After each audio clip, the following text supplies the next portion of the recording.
So you've been highlighting the cultural change, but this report could also mean widespread physical and structural changes on how police do their jobs as well.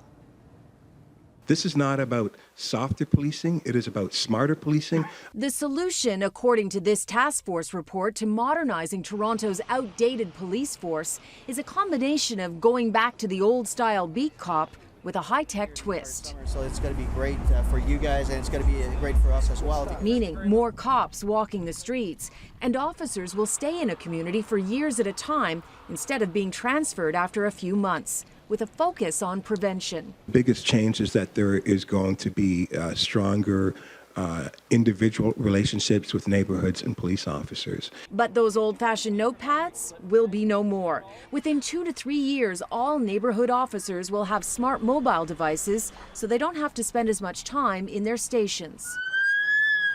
How police respond to calls to help you will change.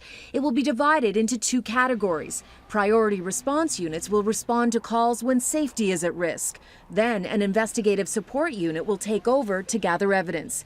In theory, a quicker, more efficient use of police.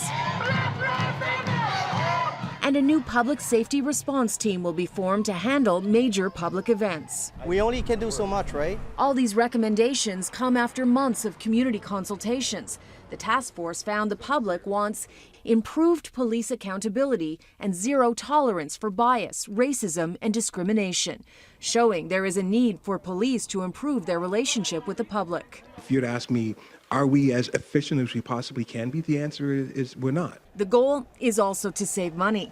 The police budget has been ballooning steadily, topping $1 billion last year with calls from City Hall to curb it.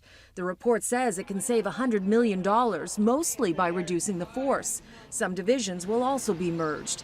But it will be a challenge to make the changes without the police union support. How'd you like 8 to 10 fewer police officers in your neighborhood? And its latest campaign clearly shows it's not happy. This hasn't been an exercise of best practice. This has been an exercise in cost cutting, and that's our concern. Well, that sounds ominous. It doesn't sound like you're really on board then. Of course we're on board. What we want to do is provide a level of excellence and a cost-benefit analysis for the public. Now, the civilian head of this task force promises that this is not going to gather dust like so many reports do.